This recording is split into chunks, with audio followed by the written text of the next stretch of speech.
오늘 오후 저녁 예배는 참된 예배라는 제목으로 함께 은혜의 말씀을 나누도록 하겠습니다. 우리 설교의 제목을 같이 따라서 해보십시다. 참된 예배. 여러분, 참된 예배는 어떤 예배라고 할 수 있겠습니까? 먼저 결론을 말씀드리면 우리 하나님 앞에서 참된 예배는 신령과 진정으로, 영과 진리로, 장소나 때나 관계없이 영과 진리로 하나님께 예배드리는 것이 참된 예배인 줄 믿으시기를 바랍니다. 종교개혁주의를 지난 주간에 우리가 지켰습니다. 종교개혁은 어떤 면에서 신앙개혁이라고 했습니다. 교회의 개혁이라고 했어요.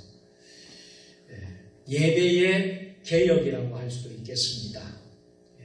왜냐하면 그 당시에 로마 가톨릭의 미사라고 하지요. 지금도 가톨릭은 예배를 미사라고 합니다. 미사.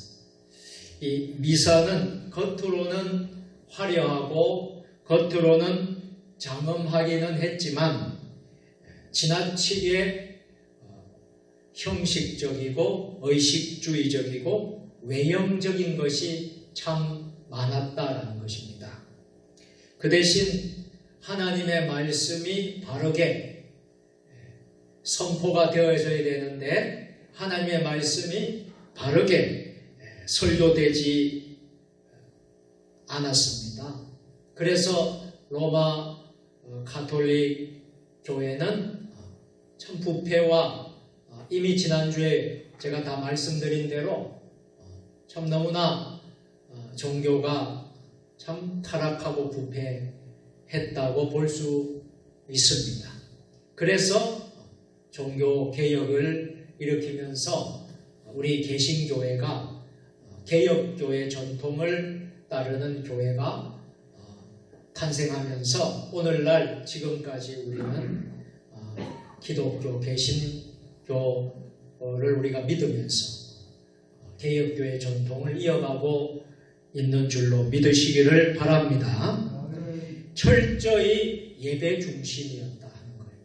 종교개혁의 중심 가운데는 예배 중심. 그래서 이 예배가 얼마나 중요한가 하는 것은 제가 더 이상 강조를 안 해도 여러분들이 신앙생활, 믿음생활을 해오면서 절실히 느꼈을 것입니다. 우리가 지난 코로나를 경험하면서 팬데믹이 되면서 장기화되면서 근 2년 이상 지금 이어져 가고 있어요. 그런데 아직도 코로나는 종식되지 않고 있습니다. 많은 것을 우리는 참 다시 되돌릴 수 없는 일들이 너무나도 많이 있습니다. 다시 예전의 모습으로 돌아갈 수 있을까? 다시 예전 교회의 모습으로 돌아갈 수 있을까? 다시 예전의 신앙으로 다시 돌아갈 수 있을까? 그런 염려와 걱정이 너무도 우리는 많습니다. 여러분, 우리가 예배의 회복, 예배의 개혁이 일어나지 않는 이상 우리가 다시 돌아가기란 어려울 것입니다. 그래서 예배가 참 중요해요. 우리가 예배를 소홀히 해서는 안 되겠습니다. 특별히 우리가 주일날 드려지는 예배, 여러분들 어떤 면에서 우리가 철저히 예배를 지키고 또 여러분들이 주일을 거룩하게 구별해서 성수주일하고 여러분 주일을 온전히 하나님께 드리게 되면 그 시간이 결코 여러분 아까운 시간이 아니에요. 손해되는 시간이 아니에요. 어떤 경우에 어떤 많은 사람들은요 예배 시간조차 아깝게 생각하는 사람이 있습니다. 이 예배 시간 1시간 이 시간이 소중한 시간인데 이것을 정말 가깝게 생각한다면 여러분 그 예배가 참된 예배일 수가 없습니다. 우리는 최고의 시간과 최선을 다해서 우리는 하나님을 예배하고 있어요. 그런데 이 시간이 여러분 결코 여러분 이 시간이 헛된 시간이 아님을 믿으시기를 바랍니다. 그런 면에서 우리 같이 한번 인사하십시다. 예배의 승리자가 됩시다. 또 인사하겠습니다. 예배의 목숨을 겁시다. 여러분 참된 예배는 예배의 목숨을 거는 것입니다. 진실되게 예배를 드리는 것입니다. 여러분 우리가 참 일제 억압 시대에도 여러분 예배를 드렸습니다. 6.25 전쟁통에도 예배를 드렸습니다. 어려운 그 순간에도 예배를 드렸습니다. 왜? 신앙인들은 예배가 목숨과 같기 때문에. 그래서 예배를 우리가 소홀히 해서는 안 되겠다는 거예요. 코로나 시대에도 우리가 예배를 소홀히 해서는 안 되겠다. 그래서 여러분 우리가 예배를 목숨처럼 생명처럼 지켰기에 이 코로나 시대에도 여러분 많은 교회들이 어려운 가운데서도 예배를 지키고 있는 줄로 믿습니다. 그렇기 때문에 한국교회가 소망이 있는 거예요. 다 여러분 코로나 있고 어렵다고 해서 예배를 다 중단하고 신앙을 잠시 중단하고 하는 우리가 그렇게 했다고 하면 여러분 아마도 우리 한국교회가 이 코로나 때문에 무너진 교회들이 엄청나게 많을 것입니다. 물론 코로나가 들어와서 5만 교회가 되는 교회 가운데 참 많은 교회가 예배당이 참 사라지고 없어지는 아픔도 겪었습니다. 여러분 참 안타깝게도 여러분 많은 교회들이 여러분 교회를 예배 코로나 때문에 참 어려움을 보고 교회가 참 없어지고 사라지는 그런 아픔을 겪었어요. 1000개 교회 이상 여러분 교회가 여러분 아픔을 겪었다고 저는 소식을 들었습니다. 참 너무나 안타까운 이야기예요. 그러나 목숨처럼 생명처럼 예배를 지켰던 교회들은 하나님이 참 지켜주셨어요. 할렐루야. 우리 세종 주님의 교회도 어려운 순간들이 있었지만은 참 예배를 쉬지 않고 지금까지 드렸습니다. 한 사람이 모이든 두 사람이 모이든 소수의 무리가 모이든 예배를 쉬지 않았습니다. 새벽 기도회를 쉬지 않고 수요 예배, 금요 예배 우리가 다 예배를 드려왔습니다. 참 어렵고 힘들었지만은 그래도 우리가 예배를 지키면서 드려왔어요. 하나님이 우리에게 은혜를 주실 줄로 믿습니다.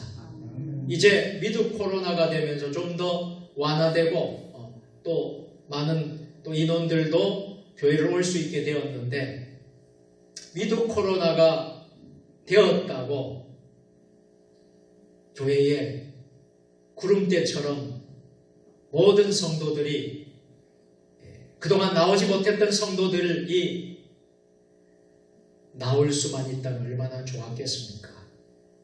그런데 참 교회마다 그렇지 않는 모습을 보고 있습니다. 왜 이렇게 되었을까요? 그 1년 6개월, 2년가량 너무나도 익숙해진 거예요. 예배를 빠지는 게 익숙해졌고 예배를 안 드리는 게 어쩌면 익숙해져 가고 있어요. 그저 온라인에 붙어서 예배 드리는 것만으로 다 했다 생각하시는 분들도 있는 것 같습니다. 그런데 참 돌아보면 온라인 예배도 제대로 안 드리는 것 같아요. 이건 저 이야기가 아니라 많은 이제 통계의 상황들을 이야기하는 것입니다. 안 오시는 분들이 온라인 예배라도 제대로 잘 드리면 좋겠는데 그렇게 하지 못하고 있다는 거예요. 그게 이제 1년, 2년 가까이 되니 이제 위드 코로나가 돼서 여러분 백신 접종자는 인원에도 파악도 안 되고 그리고 지금은 50% 자석수의 50% 다 나올 수 있게 하니 어쩌면 전 교인이 나올 수도 있는 그런 상황이 되었는데도 안 나오는 거예요. 이게 우리 교회만의 상황일까요? 아닙니다. 대형 교회, 큰 교회, 작은 교회 할 것 없이. 그래서 이 코로나 이후에 한국교회 전체 성도 수가 30% 이상이 떨어져 갔다. 30% 이상이 교회를 떠났다, 떨어졌다 하는 이야기들이 그냥 이루어진 이야기가 아니에요.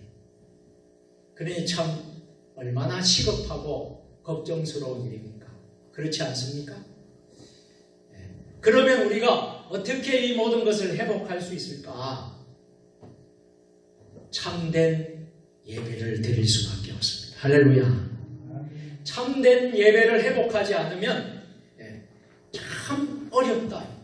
그래서 예배가 없는 신앙이 참된 신앙이 수가 없다는 것이죠. 그래서 예배 없는 기독교는 진정한 기독교가 아니라는 거예요. 그래서 예배에 생명을 걸어라. 예배에 목숨을 걸어라. 왜요? 기독교는 예배의 종교이기 때문에. 할렐루야. 그래서 이 예배가 너무 중요한 거예요. 오늘 성경에 보니 참된 의미를 몇 가지로 이야기하는데 첫째는 예배의 장소와 때에 대한 문제를 제기하고 있습니다. 오늘 본문의 내용은 어떤 내용입니까? 예수님께서 사마리아 지역을 가시면서 사마리아 여인 사이에 오고 가는 대화의 사건입니다.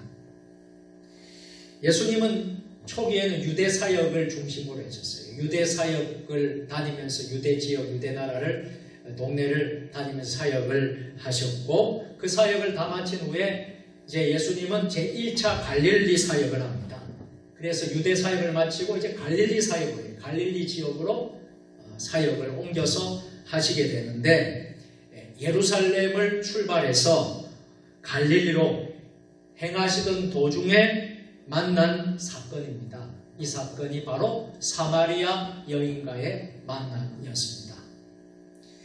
당시 유대인들은요, 사마리아 사람, 사마리아 지역을 어떻게 생각했을까요? 좋게 생각했을까요? 아니면 부정적으로 편견을 가지고 그렇게 바라봤을까요? 편견과 부정적. 사마리아 하면 사람 취급조차 하지 않았다는 것이죠. 왜 그랬느냐 하면 유대인의 선민의식이 너무나 강했어요. 그래서 유대인들만이 선택된 민족이다. 그런 사상을 많이 가지고 있었고요. 그러면서 민족적인 자존심을 가지고 있었어요. 그런데 특히 이방인 사마리아 사람들 감정이 좋았겠습니까? 감정이 좋지 않았어요. 그들과는 악감을 가지고 있었던 때였습니다. 그런데 우리 예수님께서는 유대인들의 그 폐쇄적인 생각을 다 깨트려 버리시는데요. 하나님 유대인들의 하나님이 아니라는 거예요. 하나님 유대인들의 하나님만이 아니라는 거예요. 이방인의 하나님도 되신다는 거예요. 할렐루야. 그것을 보여주시기 위해서 사마리아로 의도적으로 사마리아 지역으로 가셨어요. 그리고 의도적으로 사마리아 여인과 대화를 나누셨어요. 우리가 볼 때는 이게 어떻게 이렇게 될 수 있을까?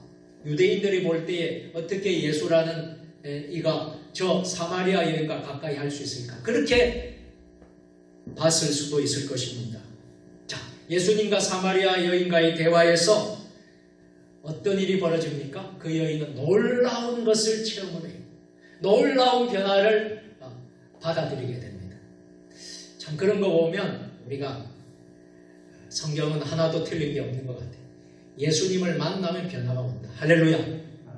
우리가 예수님을 만나면 우리 인생이 변화가 된다. 여러분 믿습니까? 우리가 예수님을 체험하면 여러분 인생이 변화되는 거예요. 여러분 며칠 전에 차길영 대표라는 세군 에두 대표 그 대표 강사가 귀한 간증을 했는데 예수님께 붙들리니까요 놀라운 역사가 일어나요. 할렐루야. 그래서 그분이 그래 이야기하잖아요. 1시간 이상 기도. 1시간 이상 기도. 매일 1시간씩 하나님께 예배하고 기도하고 이것을 매일 빠지지 않고 한다면 그분의 인생은 보장이 된다. 할렐루야. 승리할 수 있는 인생이 된다는 거예요. 본인이 체험했다는 거예요. 그러니까 예수님을 만나고 예수님께 붙들린 사람은 하나님이 책임져 주시는 거예요. 우리 주님이 책임져 주시는 거예요.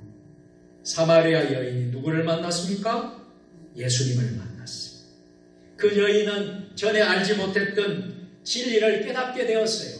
전에 알지 못했던 진정한 삶의 목표를 알게 됐어요. 예수님을 만나면서 막연하게만 느꼈던 예수님의 그 모습을 직접 체험하니, 직접 만나니 그는 놀라운 변화를 경험하게 됩니다. 사마리아 여인의 가슴에는 사마리아인 사이에 가로놓여 있는 보이지 않는 편견, 시선, 장벽, 이 모든 것이 예수님을 만나는 그 순간 다 극복이 된 줄로 믿습니다. 그전에는 예수님 만나기 전에는 사마리아 여인은 이렇게 생각을 했던 것이죠. 유대인들은 예루살렘에서만 예배를 드리는 것이다. 그리고 자기네들은 그림신 산에서만 예배를 드리는 것이다. 그렇게 생각을 했던 것이에요. 당시까지 예루살렘에서의 예배만이 정통 유대인의 예배다. 유대인의 종이다. 그렇게만 생각을 했던 시기였어요. 그런데 다른 곳에서의 예배는 이방인의 예배이기 때문에 배척당하고 인정을 받지 못하던 시대였다는 것입니다. 그때 예수님은 사마리아 여인의 그 근심적인 표정을 보시고는 이렇게 말씀하시죠. 같이 해보실까요? 요한복음 4장 21절 같이 시작. 여자여 내 말을 들으라. 이 산에서도 말고 예루살렘에서도 말고 너희가 아버지께 예배할 때가 이르니라. 아멘. 여러분 이 산에서도 말고 예루살렘 여러분 그렇게 말씀을 하고 있죠. 아버지께 예배할 때가 이르리라. 예수님의 이 땅에 예수님께서 오심으로 말미암아 예루살렘에서의 예배는 더 이상 의미가 없다는 것입니다. 어디든지 예수님의 이름으로 모인 곳에서는 예배를 드릴 수 있다는 것입니다. 할렐루야. 몇 사람이 되든 어느 곳이든 예수님의 이름으로 모인 곳에서는 예배를 드릴 수 있다. 여러분 우리가 이 성전에서 우리가 예배를 드리지만은 성전 밖에서는 예배를 못 드립니까? 아니죠. 여러분 일터에서 직장에서 예배 드릴 수 없습니까? 아니죠. 드릴 수 있죠. 여러분 가정에서도 예수님의 이름으로 예배를 드릴 수 있지요. 예수님이 오심으로 그렇게 되었다는 것입니다. 참 귀한 것 같아요. 뭐가 귀하느냐? 예배가 귀한 것이 믿지 않는 사람들이 너무나 많지 않습니까?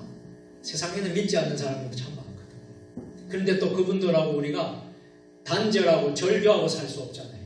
함께 더불어서 살아야 되잖아요.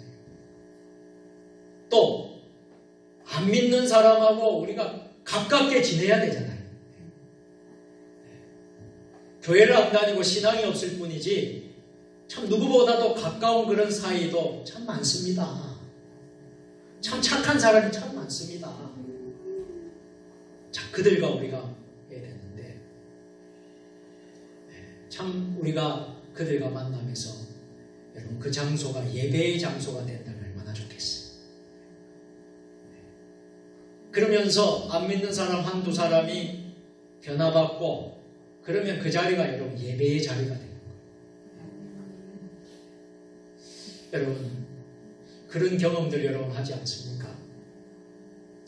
아무도 예수 믿는 사람이 없어요. 근데 나 혼자 예수 믿는다. 그런데 이 공간이 예배의 공간이 되었으면 좋겠다. 근데 아무도 믿는 사람이 없어요. 한 사람이라도 믿으면 그 두 사람이 같이 예배 드리면 참 좋겠어요. 근데 그렇지 못할 경우가 있잖아요. 그런데 마음에는 예배 드리고 싶은 마음이 있어요. 예배를 혼자라도 예배를 드리죠. 예배를 드리고 또 그런 마음이 도전이 오면 누군가 같이 예배 좀 드리자고 말하고 싶은 마음이 들잖아요.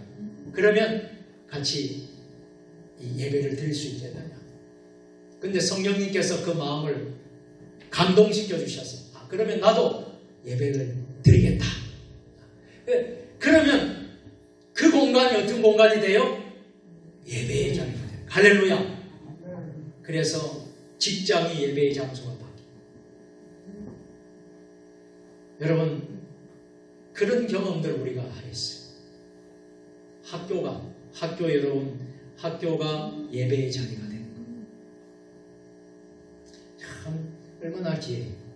학교에서 예수 믿는 사람들이 한두 명 모여서 찬양을 하고 기도를 하고 예배를 드리는 그런 역사가 일어나요. 그런데 차별금지법이 통과가 되면 그렇게 하지도 못한다. 우리가 자유롭게 찬양하고 기도하지를 못한다는 거예요. 그런 시대가 올 수도 있다는 거예요. 우리가 교회 안에서만 할 수 있고 교회 밖에서는 못하는 그런 어려움이 올 수도 있다는 거예요. 그래서 우리가 참 정신 차리고 기도하지 않으면 안 되겠다. 저와 여러분들은 진정으로 하나님 앞에 어느 장소이든 오늘 예수님은 장소가 중요하지 않아서 예루살렘이든 그린심산이든 그게 중요한 것이 아니라 어떤 장소이든 어떤 나라이든 그게 중요한 것이 아니라 한번 따라서 합시다. 예수 그리스도가 중심이 되어 하나님께 예배 드려야 합니다. 할렐루야. 예수 그리스도가 중심이 됐어요. 그럼 저는 많이 봤어요. 예배 드린다고 하는데 예배 드리는데 싸우더라고요. 왜 예배 드리는데 왜 싸웁니까? 왜 예수 믿는 사람들끼리 왜 모여가지고 여러분 싸웁니까? 왜 서로? 너무 안타까워. 우리가 그렇게 하면 안 되죠. 정말 하나님 예수 중심이 아니기 때문에 싸우는 거예요. 예수 중심이 아니기 때문에 자기 의견만 하고 자기 주장만 하고 연합회 모임에도 보면 그런 일들이 일어나요. 그런데 예수님이 중심이 아니기 때문에 자기 주장을 하고서 다툼이 일어나는 거죠. 여러분 우리는 예수 그리스도가 철저히 중심이 되어서 하나님께 예배드리는 저와 여러분 될 수 있기를 주의 이름으로 축원합니다. 여러분이 있는 장소가 예배의 장소가 되기를 축복합니다. 그래서 여러분, 때와 장소에 대한 문제를 오늘 예수님이 가르쳐 주십니다.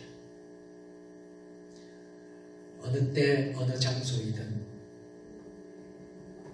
뭐가 중요하느냐 하면 예수 그리스도의 이름으로, 예수 그리스도의 중심으로 드려지는 것이 중요하다.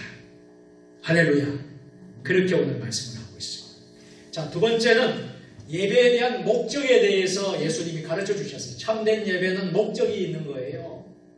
여러분, 우리가 어떤 모임을 하든 어떤 단체에 우리가 하든 뚜렷한 목적이 있어야 되는 거잖아요. 목적.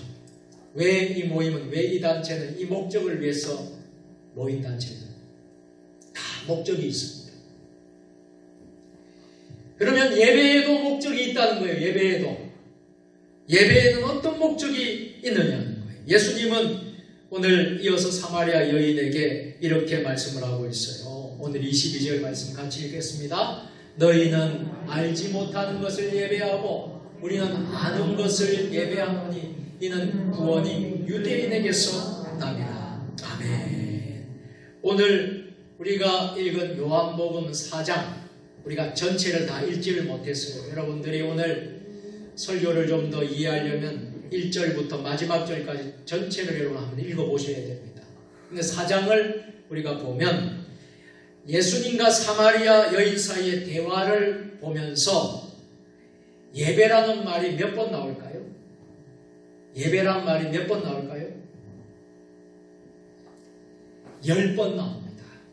그러면 4장 본문을 한번 여러분들이 찾아서 읽어보시면 예배란 말이 10번 나와요. 그만큼 예수님이나 사마리아 여인은 예배 문제를 심각하게 다루고 있다는 거예요. 예배가 얼마나 중요한 것인가라고 말하고 있는 거예요. 이 구절에서 사마리아인들의 예배에 대한 문제성을 예수님이 지적을 합니다. 자, 그렇다면 오늘날도 우리가 예배를 드리는데 우리 주님이 보실 때 이 예배가 받을 만한 예배인지, 우리가 예배를 드리는데 정말 하나님이 받지 않는 예배라면 우리가 예배를 잘못 드리고 있는 것 아니겠습니까?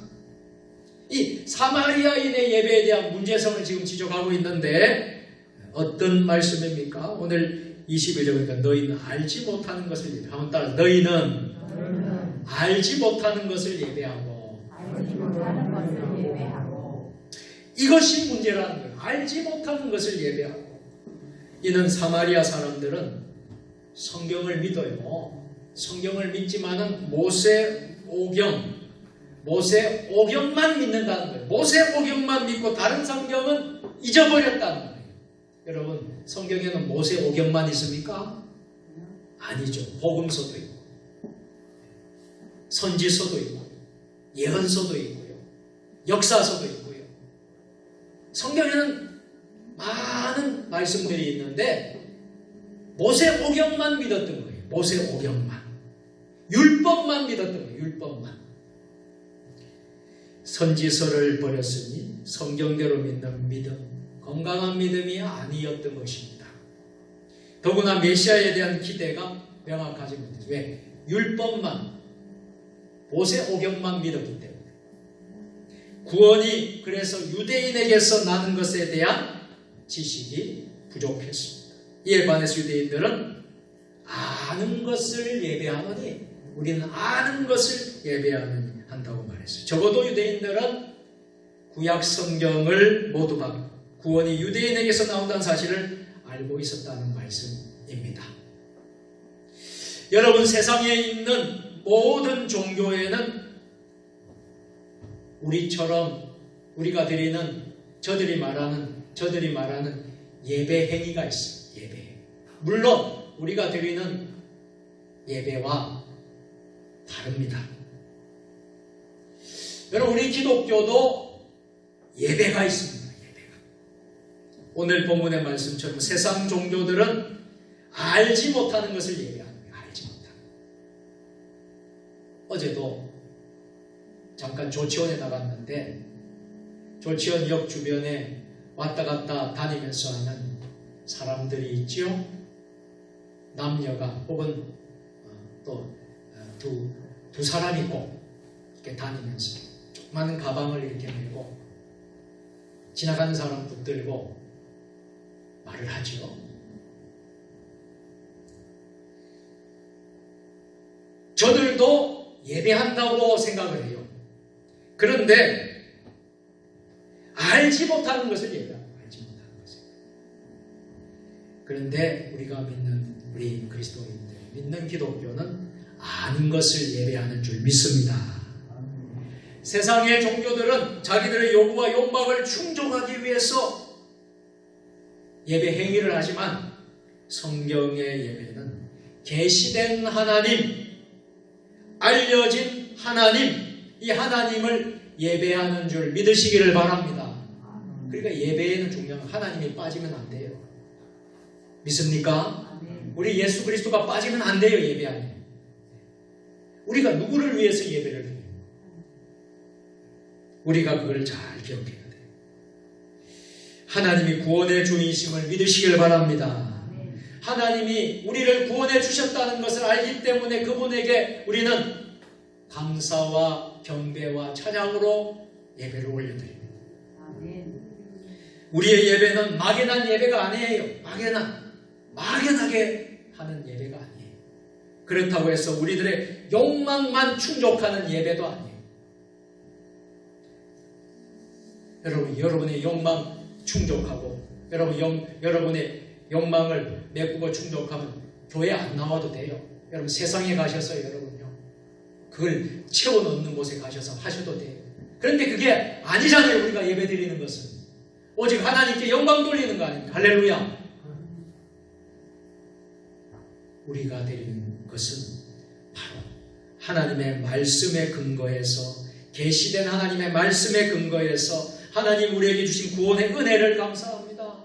나를 구원해 주신 하나님 감사합니다. 나를 죽을 지옥불에 떠날 나를 살려주셔서 천국으로 인도하시는 하나님께 감사합니다. 내 인생의 목적을 알게 해주신 하나님께 감사합니다. 그래서 우리가 감사함을 하나님께 영광 올리면서 예배를 드리잖아요. 우리가 예배의 목적이 있다는 것이죠. 그런데 형식적이고요, 외식적이고요, 의식적인 예배도 문제이지만 절제 없이 자기 중심적인 예배도 문제라는 거예요. 예배는 하나님을 기쁘시게 하고 그분을 찬양하며 모든 감사와 종기를 돌리는 것입니다. 할렐루야. 이게 예배라는 거예요. 예배. 그런데 많은 때 많아서 자기 중심적인 예배, 형식적인 예배, 외식적인 예배, 의식적인 예배 아니라는 것입니다. 그렇게 해서는 안 된다는 거예요. 여러분, 하나님은 우리를 여러 가지 방법으로 만나주시고 그 가운데 하나가 하나님은 예배를 통해서 우리를 만나주시는 줄 믿습니다. 이 예배를 하는 것을 통해서 하나님을 우리가 만나는 거예요. 그래서 소중한 거예요. 어떤 경우에 우리가 말씀을 통해서 하나님을 만나기도 해요. 또 어떤 경우에서 우리는 기도를 통해서 만나기도 해요. 어떤 경우에 우리는 찬송, 찬양을 부르면서 하나님을 만나기도 해요. 어떤 경우에는 계시를 받아서 우리가 만나기도 하고 어떤 경우에는 꿈으로 하나님이 보여주시기도 해요. 꿈으로. 그래서 여러분들 우리가 하나님 만나는 방법이 여러 가지인데 우리는 예배를 통해서 하나님을 만나야 될 줄로 믿습니다. 자, 그래서 여러분 예배 순서에 찬송 순서도 있고 기도도 있고요. 성경 봉독도 있고 말씀 선포도 있고 또 헌금 드리는 시간이 있죠. 또 찬양하는 시간, 축도하는 순서도 있어요. 이 많은 모든 예배가 예배 순서에 이 모든 게 골격이 됩니다. 이런 모든 순서는 목적은 하나예요. 하나. 목적은 하나예요. 우리가 왜 찬양을 합니까? 왜 우리가 물질을 드립니까? 왜 우리가 봉사를 합니까? 왜 우리가 순서를 맡아서 섬기는 목적은 하나예요. 창조주 하나님, 구속주 하나님께 영광을 돌리기 위해서, 그분께 찬양을 올려드리기 위해서. 특송하는 분이 왜 특송을 합니까? 내 목소리 자랑하려고? 내가 음악을 공부해서 이만큼 많이 배우고 음악 박사가 되고 이렇게 해서 그 목소리를 자랑하기 위해. 그것은요, 세상에 나가서 자랑하시면 돼요.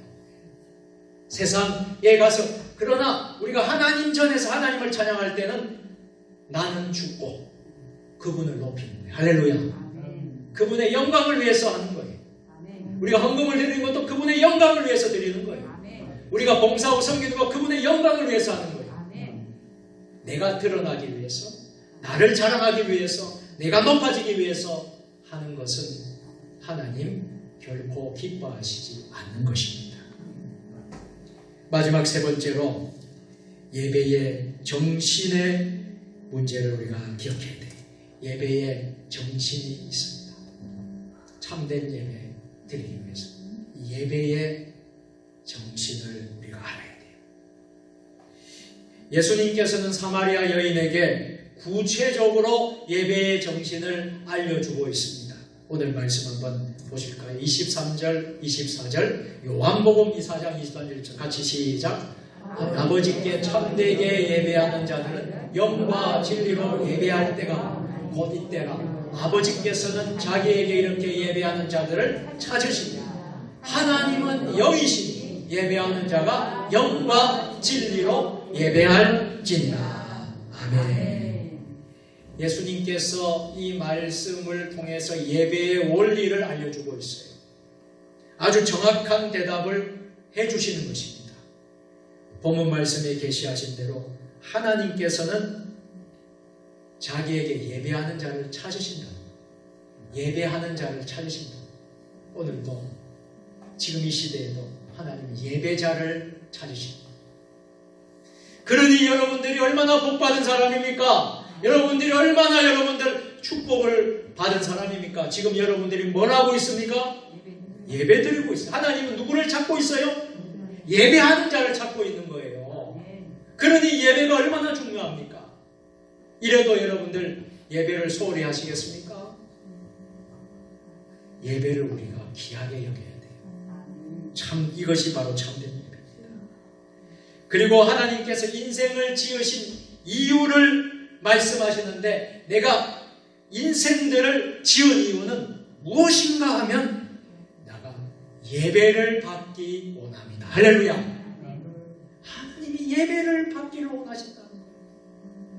그런데 여러분 정성을 다해서 최선을 다해서 진실을 다해서 여러분들이 온 혼신을 다해서 목숨을 걸고 생명을 걸고 하나님께 예배 드린다고 생각해 보세요. 그 하나님 마음이 어떠시겠습니까? 그 예배를 하나님이 얼마나 감격하시면서 기뻐하시지 않겠어요? 우리는 여러분이 너무 예배를 쉽게 생각합니다. 또 어떨 때는 너무 예배를 쉽게 드려요. 쉽게. 제가 쉽게라는 표현이 좀 여러분 좀 어색할 수도 있겠지만은요, 너무 여러분 우리가 소홀하게 편안하게 그렇게 드리고 있지 않습니까? 만일에 여러분 어제 우리 이옥 선교사가 북한에 탈출하고 탈북을 한 분이 간증을 했는데 참 눈물이 나더만 참 몇 번 죽을 고비도 못. 그 간증을 들으니까 참 살아있다는 게 기적입니다. 할렐루야. 살아있다는 하나님 은혜잖아요. 여러분 우리가 지금 이 자리에 대한민국 세종시 우리 세종 주님에 의해서 여러분 예배를 드리고 있지만 여러분들이 북한 땅 여러분 그곳에서 예배 드린다고 생각해봐요. 자유롭게 드릴 수 있습니까? 마음대로 할 수 있습니까? 거기는요, 목숨 걸고 생명 걸고 예배를 드립니다. 지하에서. 우리는 너무 편하게 예배 드리고 있지 않습니까? 추우면 히터 틀고 예배 드리고, 더우면 에어컨 틀고 예배 드리고, 훨씬 좋은 그런 환경에서 예배를 드리는데 우리는 예배를 어떻게 드리고 있어요? 참 우리가 정말 진정으로 영과 진정으로 예배 드리고 있는가? 여러분, 예배의 정신을 회복할 수 있기를 주의 이름으로 축원합니다. 그렇다면 참된 예배는 무엇입니까? 신령한 예배인 줄 믿습니다. 신령한 예배는 어떤 예배입니까? 영적인 예배인 줄 믿습니다. 그것은 하나님께 예배드리는 것입니다.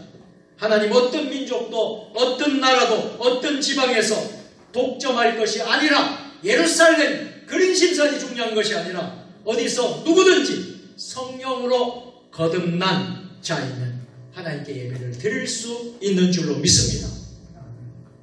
성령으로 거듭난 사람은 하나님을 사랑합니다. 하나님의 말씀을 사랑합니다. 하나님을 순종하기를 좋아합니다. 성령으로 거듭난 사람은 참된 예배를 드리기를 원합니다. 신령한 예배는 영적 예배라고 했습니다. 영적 예배는 형식적인 예배가 아니라는 것입니다. 교회 올 때 참 여러분들 형식적으로 성경책을 이렇게 끼고 여러분 이렇게 보여주기 위해서 하는 것이 아닙니다. 성경책은 여러분 영혼의 양식이라 있기 때문에 우리가 밥 세 끼를 꼬박꼬박 챙겨서 먹듯이 영혼의 양식 하나님의 말씀을 꼬박꼬박 챙겨서 먹어야 돼요.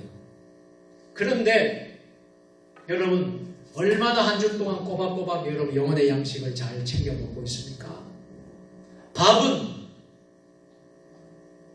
빠지지 않고 잘 먹잖아요. 식사는. 그런데 영혼의 양식은 어떻습니까? 여러분 우리가 제대로 우리가 해야 되지 않겠습니까? 하나님 말씀. 주일 지키기 위해서요.